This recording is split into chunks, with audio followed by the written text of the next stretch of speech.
Israel-Gaza Iran War News Live Update. U.S. accuses Iran of exploiting Gaza protests. The U.S. intelligence had accused Iran of financing protesters opposing the Gaza conflict on Tuesday. The Director of National Intelligence, Avril Haines, said Tehran was boosting up efforts, but she did not say Americans protesting Israel or U.S. policies were insincere or doing Iran's bidding.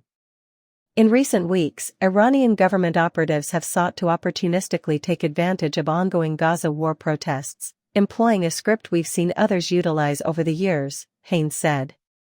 We have noticed Iranian government operatives acting as activists online, encouraging protests and even funding them, she claimed.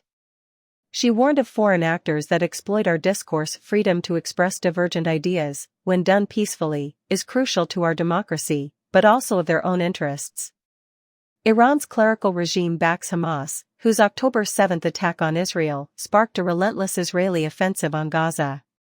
Iranian state-backed media jumped on U.S. campus pro-Palestinian rallies and accused the U.S. of hypocrisy in crackdowns. Since the 1979 Islamic Revolution overthrew the pro-Western Shah, Iran has been a U.S. archenemy for targeting Western dissidents. The U.S. has regularly denounced Chinese and Russian disinformation tactics, including false social media posts. The election of moderate Masoud Pezeshkian as Iran's president has raised hopes for social freedoms and better relations with the West, but few foresee major policy reforms.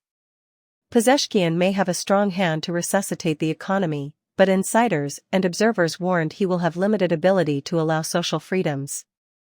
Iran's ruling cleric's political fortunes depend on it.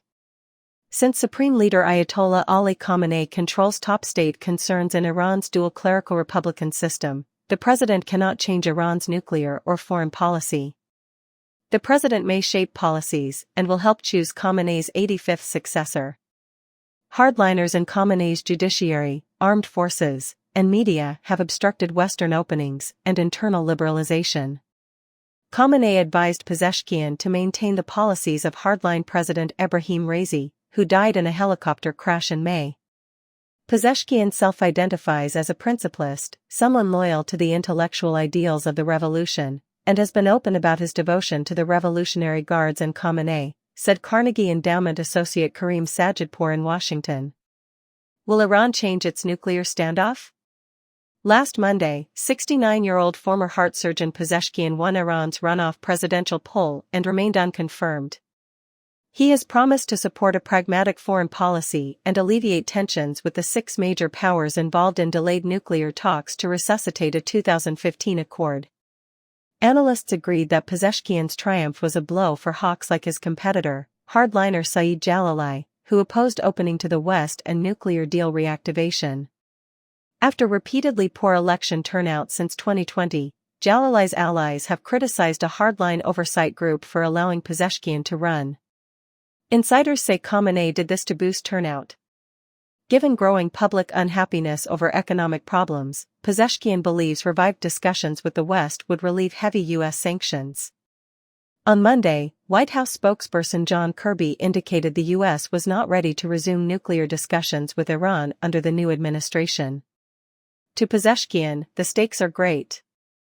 If he fails to resurrect the accord, which then President Donald Trump left in 2018 and reimposed tough penalties on Iran, the president might become politically vulnerable.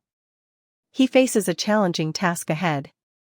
A prominent reformist former official warned Pezeshkian's inability to resurrect the pact will weaken the president and backfire on the pro-reform movement that supported him. Iran's leadership have labeled the U.S. the Great Satan since seizing power in 1979. So restoring ties is unlikely. Can a new president boost economy? Pezeshkian's major economic priority will be lifting Iran out of U.S. sanctions, which have lost it billions of dollars in oil revenue. Khamenei's Achilles heel is the economy. Sanctions and mismanagement have left millions of Iranians struggling with rising prices and limited spending power.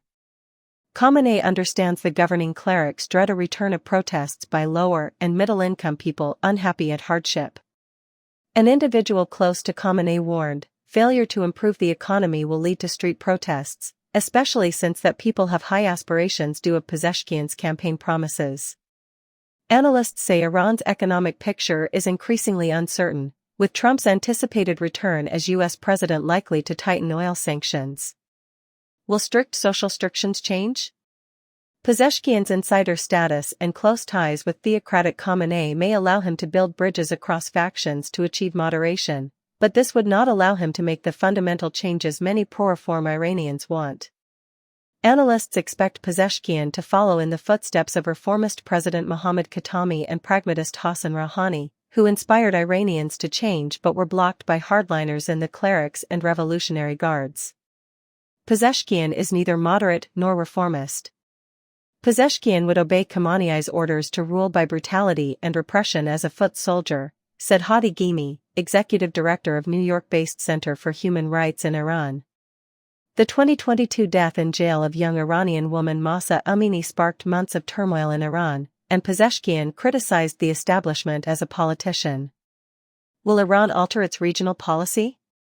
Unlikely. The Guards, who answer only to Khamenei, run regional strategy. Middle East tensions over the Israel-Hamas war in Gaza and Hezbollah in Lebanon are rising as Pezeshkian takes office.